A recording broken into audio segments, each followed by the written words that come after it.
तेजस्वी अपने कमरे की खिड़की से बाहर कूद के अमय वाली गाड़ी में की डिक्की में बैठ जाती है कुंकड़ जाने के लिए और रास्ते भर ओम नमः शिवाय का जाप करती है। अमृता खाना लेके आती है और प्राची से कहती है, जा तेजस्विनी को दे आ उसके कमरे में। प्राची तेजस्विनी के कमरे में खाना देने जाती है, लेकिन उसे कमरे में तेजस्विनी नहीं मिलती है, तो वो भाग कर आके नीचे सबको बताती है कि बहिनी अपने कमरे में नहीं है। सब लोग कहते हैं जब दरवाज़ा बाहर से बनता तो वो कहाँ चली गई। तो मंजरी कहती है, कहाँ गई ये तो नहीं पता, लेकिन क्यों गई ये ज़रूर बता सकती हूँ। आप सब लोगों ने मिलकर उस लड़की की इतनी बेइज्जती की और उसकी एक बात तक नहीं सुनी आप लोगों ने। क्या करेगी बेचारी, चली गई वो। लीना कहती है, बेइज्जती बेवजह नहीं की और ये तुम्हें अच्छी तरह से पता है मंजरी। तभी अमृता बीच में, बहनी कहीं ऐसा तो नहीं कि वो अपने मैके चली गई हो और उन लोगों को पट्टी पढ़ा के वो अच्छी बन जाए और हमें बुरा बना दे। आपको तो पता ही है कहानियाँ बनाने में कितनी चालाक है वो। तभी ऋतुराज, ये तो अच्छा हुआ कि नन्ही बहनी ने सब कुछ देख लिया, वरना तो आप लोगों की निगाह में मुझे गलत साबित करने की पूरी कोशिश कर रही थी वो। वैसे भी अगर एक लड़की एक लड़के पे इल्ज़ाम लगाती है तो लड़का लाख सच बोल ले, कोई उसका यकीन नहीं करता। वो इसलिए ऋतुराज, क्योंकि उन मामलों में 10 में से 9 बार गलती लड़कों की होती है और पता नहीं क्यों मुझे ऐसा लग रहा है कि उन 9 में तू भी आता है। ऋतुराज ताई, आपको मुझ पर यकीन नहीं? यकीन तो मैं ये नहीं कर सकती कि तेजस्विनी ऐसा कुछ करेगी। लड़की ने नील को बचाने के लिए अपनी जान खतरे में डाली और नील को बेगुनाह साबित किया। फिर वो ऋतुराज को देखते हुए, मंजरी, मुझे ऐसा क्यों लग रहा है, जो नज़र आ रहा है वो कहानी है ही नहीं, असली किस्सा कुछ और ही है।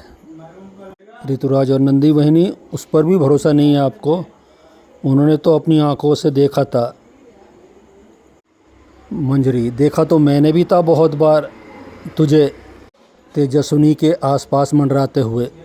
रिसेंटली जब हॉस्पिटल वालों ने नील और तेजस्विनी की शादी की खुशी में पार्टी रखी थी, तब तूने तेजस्विनी को अपने साथ गाने के लिए फोर्स किया और उसका हाथ भी पकड़ा था, राइट? और जो तू ये दावा करता है ना, तो तेजस्विनी मेरी क्लोज़ फ्रेंड है, मुझे तो ऐसा कभी दिखाई नहीं दिया, बल्कि तेजस्विनी ने हमेशा तुझसे दूरी बनाई रखी है, कभी भी दिलचस्पी नहीं दिखाई। अच्छा एक बात बता, तू कहता है ना तेजस्विनी तेरी फ्रेंड है, लेकिन मैंने हमेशा उसे तुझसे दूरी बनाते हुए ही देखा है। तो बताना उस रात वो तेरे कमरे में क्या करने आई थी? ऋतुराज, आपको लगता है कि मैं और नंदिनी वहिनी झूठ बोल रहे हैं? मंजरी, आज तो मैं दावे के साथ कुछ नहीं कह सकती, लेकिन एक दिन ज़रूर आएगा जब सच्चाई सबके सामने आएगी। तब जिसकी गलती होगी ना, तब मैं उसे क्या क्या सुनाऊंगी ये मुझे भी नहीं पता। विनोद आलोक से कहते हैं, तू तेजस्विनी के मैके फ़ोन करके देख, वो वहाँ तो नहीं आई। आलोक से पहले लीना तेजस्विनी के मैके में फ़ोन लगा देती है और फ़ोन उठाते हैं तो ओंकार से लीना कहती है कि आपकी बहू को मेरे से बात करने का बहुत शौक़ है, मुझे उससे बात कराइए मेरी।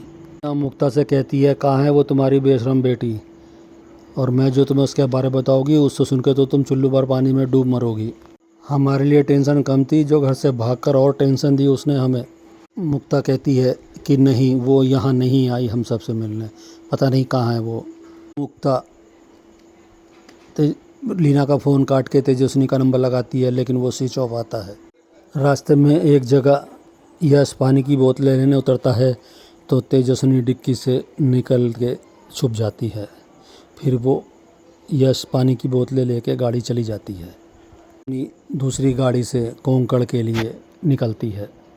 फिर इधर ऋतुराज तेजस्विनी को देखने के लिए घर से निकलता है और उसे रास्ते में ही पकड़ लेता है और ऋतुराज उसके साथ रास्ते में बदतमीज़ी करने की कोशिश करता है, तो कुछ लोग आके उसे बचा लेते हैं।